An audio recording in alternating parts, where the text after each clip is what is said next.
We're in a moment of technological acceleration unlike anything the world has seen before. 5 years from now, life will look radically different, and the shift is already underway. I'm Rachel Wilkins, and this is The Good News Is, a show about what's next and how to meet it with curiosity. Each week, I'll talk with the thinkers and builders that are shaping the future, from the evolution of money to digital land, on-chain fashion, and even space travel. Hello and welcome. We have a great honor today of sitting down with Your Royal Highness, Sheikh Abdul Aziz Al Nawami. I'm very, very privileged to be able to sit down and have this conversation. So welcome. It's a pleasure. It's my honor. So what I would love to do is start off with your journey and why you've dedicated so much of your life to impact, especially impacting the lives of young people. Now, for those who are watching and meeting you for the first time, they may not know that you are known as the Green Sheikh. Can you talk to us about the origins of how that name came about and why impact is important to you? By all means. Abdul Aziz, a human being. I'm from royal family, from Ajman. My father and my grandfather, the loyalty, it's like 500, 600 years or even more, I don't know, but it is not just an honor, it privileges that to serve people. The Sheikh means a servant, a leader to serve his people and also to serve the planet. When I say the planet, it depends on the surrounding environment. So Abdul Aziz is not just a name, that's my name, but I created a name that to inspire myself, to inspire young people around the world, and to inspire the community about it's not fame, it's not title, it is something that a noble mission. I want to take with me as not a burden, it is a responsibility. And I think Green Sheikh is a stewardship. It's really stewardship. To make the planet, the world better. There are many harms, many damages. We cannot stop all, but we can do something better. To becoming a Green Sheikh or to be an advocate in the environment, it's not just coming in one night. I think it took 50 years to do it. And I haven't done it all. No, there is something divine to help me. Parents help me. The country helped me. The global community helped me. When I say help me, they collaborate. They understand. Of course, when you are doing something good, you will see the other side also doing something not bad to be against you or resist you. So it comes through my parents, especially my dad, my father. He was, for me, a noble dad, very special. He's a giver. And he didn't raise me as just a child. He raised me as to be a leader. And he told me in his hunting trip, he's a falconer. I told him, Dad, I want to be like you with falcons, to train them, go in the desert, go on hunting trips. He said, you know, our time will be so different than your time. It's really our time here, which is about 50 years ago, is so different when the time comes for you. Abdul Aziz, you will focus on your passion, use it, excited. Use that the passion as a power to drive you, to help people, to serve people, and to protect the planet. So one day, you will be my future falcon. I was told to ask about your grandfather. I heard you had a special relationship with your grandfather related to this training of falcons. What kind of symbolism does the training of the falcon and that unification of bringing people together, what does that have for you? What does it mean to you? Discipline. Discipline is people respect that discipline. When you bring that people from different culture, diverse, and respect them. Wherever they are, backgrounds, color, culture, doesn't matter, but they are people. They have beautiful souls. Every one of them is American. Every one of them have something to share and to care. There are no bad people, but we think there's something bad, but they are good. So how we can use that good for good? What do you feel is the biggest challenge? I don't want to say crisis, but the biggest challenge facing us globally right now? And why are you focusing energy on the young people? The one most challenges is about understanding. I couldn't understand the other person too. I have to live, experience, touch, hear, listen, see, rather than just being directed through a medium or third person to tell me. No, I want to know the person. I go from the mouth there, the real person, to see the attitude, the mind, the heart, the spirit. So I think I kind of say crisis is a challenge. The understanding, how to build understanding and respect. The problem is still people ignoring others. When you ignore others, this is prejudice. It's a hate. It is becoming a conflict of resolution, or you cannot. So young generation they are pure. They want to see role models, authentic, good examples. There are many, but they're still hidden, the good models. Now who are on the show, they are good and bad and ugly. But again, the young people will follow the authentic. But how they can follow? If they find that passion, have really a special message to inspire them, to lift them up. I've heard some wonderful stories about the work that you've done in Puerto Rico and many other parts of the world with young people, often in those environments where, they're economically suffering. Children don't have access to technology. They're still playing ball in the street and being children. Whereas in the West, we have a big problem with technology. A lot of young people spend so much time. A lot of adults spend so much time in our cell phones. How do you think we reach the minds and the hearts of this next generation while they're so consumed with this new technology? Very good question and very tough question. To be honest, we do have a mental health problem with the young generation at school, everywhere. Using technology, the attention span is in less than 6 seconds. So they listen to the teacher 3 seconds and they moved to see screening, to see scrolling up and down, because if they get a habit of every picture should be not more than 3 seconds or a song. So we have a lot of choices. Now, have to go back, we need to redesign the education to be a little bit phased out, in and out.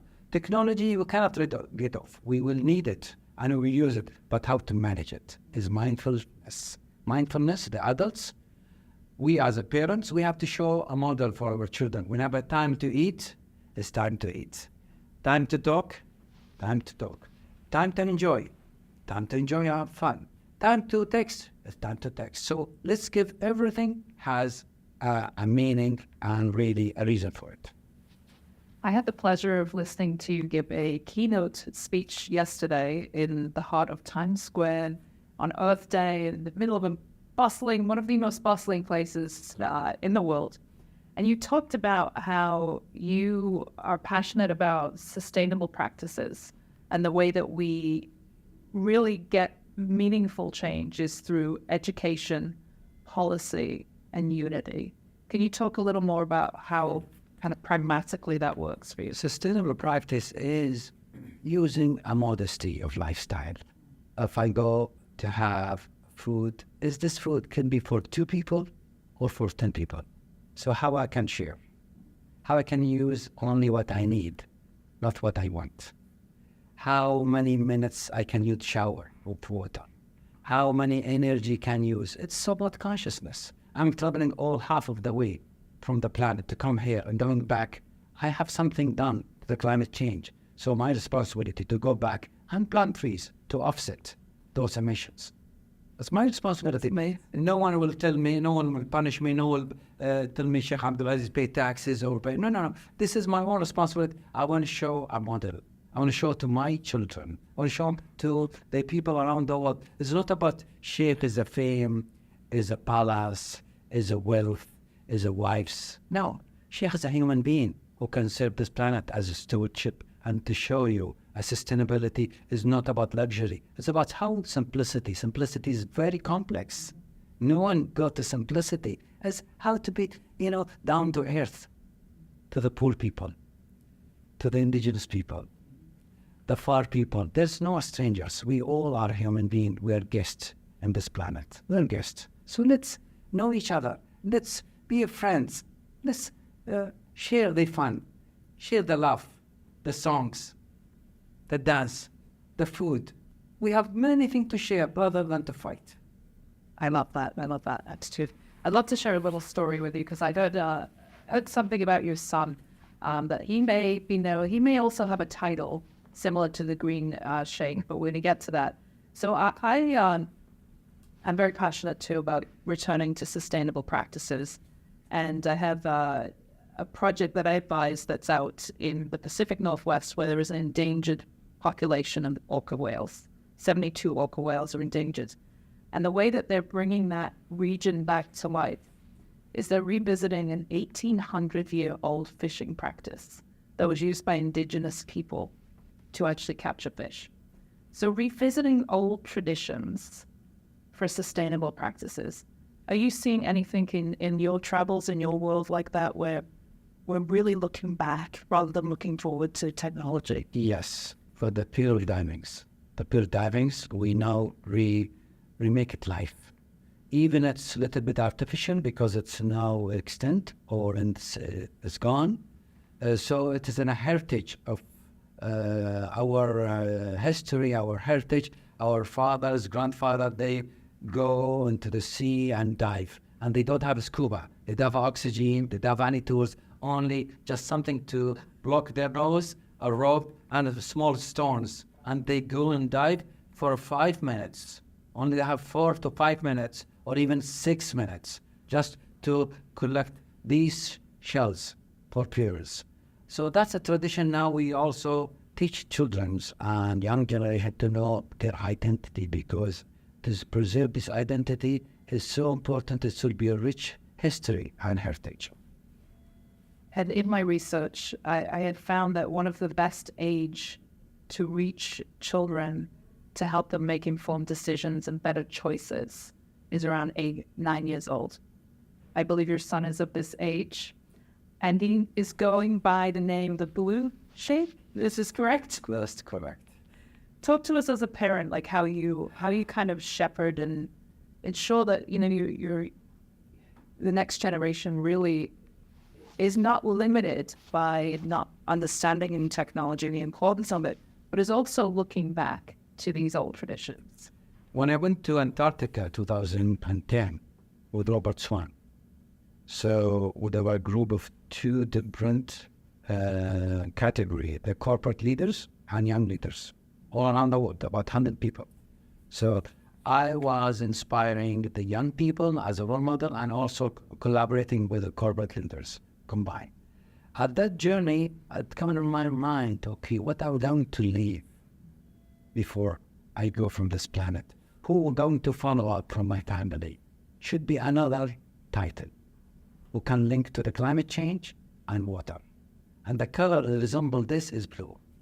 So let's design or reform as something that another noble young person from my genes could be rather than green, because without blue, there's no green. Mm-hmm. The blue is water. So that's now I inspire my son. He's now 11 years old to be the Blue Sheikh, and he have an Instagram with a Blue Sheikh. I'm not pushing him too much, slowly to show him by the walk, not by the talk. I don't tell my children what to do. I show them.